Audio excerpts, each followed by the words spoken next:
तो आइए चलते हैं अपने क्वेश्चन की ओर। हमारा क्वेश्चन ए से डी तक के रेखा चित्रों में निम्नलिखित को कौन दर्शाता है। सबसे पहले ये जो रेखा चित्र दिया हुआ है, सबसे पहले इस चीज को हम लोग समझते हैं, इसके कंसेप्ट को समझते हैं। सबसे पहले इसका पहला नंबर क्वेश्चन को देखिए। ये जो यहाँ पर 2 लिखा हुआ है और यहाँ पर 2 और यहाँ पर 3 और यहाँ पर 3, इसका मतलब क्या होता है।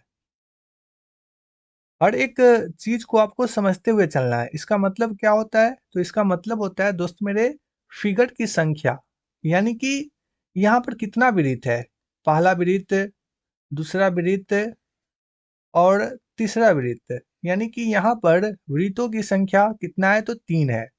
यानी ए नंबर का कभी भी पहला, यानी ये हमारा दूसरा और पहला नंबर नहीं हो सकता है, क्योंकि इसमें फिगर की संख्या कितना है, तो 2 है। और बात करें तीसरा और चौथा में, तो इसमें फिगर की संख्या कितना है, 3 और यहाँ पर भी 3। यानी सबसे पहले कंसेप्ट को समझिए आप लोग। यानी ये 2 क्या दर्शाता है, फिगर की संख्या दर्शाता है। और ये जो बटा में है 5, ये फिगर के भाग को दर्शाता है, यानी कुल भाग को दर्शाता है।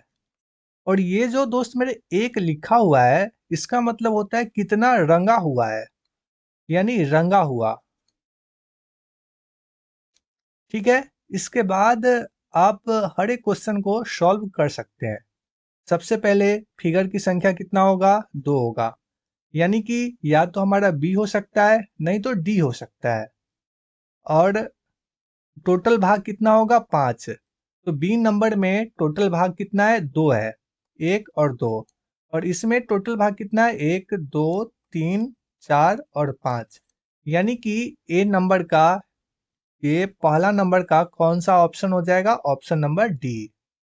ठीक है, इसको हम साइड में लिख देते हैं, पहला नंबर का ऑप्शन नंबर डी। ठीक है। अब इसके दूसरा नंबर क्वेश्चन को समझते हैं।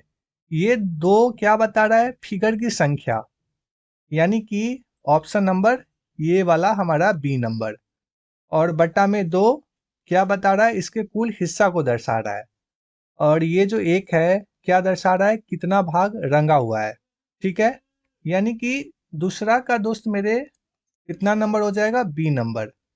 अगर बात करें तीसरा, टोटल फिगर की संख्या 3 और इसके टोटल हिस्से की संख्या 3, यानी कि दोस्त मेरे इसका आंसर हो जाएगा ऑप्शन नंबर ए। यानी कि तीसरा का कौन सा हो जाएगा, ऑप्शन नंबर ए। और एक जो हमारा बच गया उसका कौन सा हो जाएगा, ऑप्शन नंबर सी, यानी कि चौथा का सी। इस तरीके से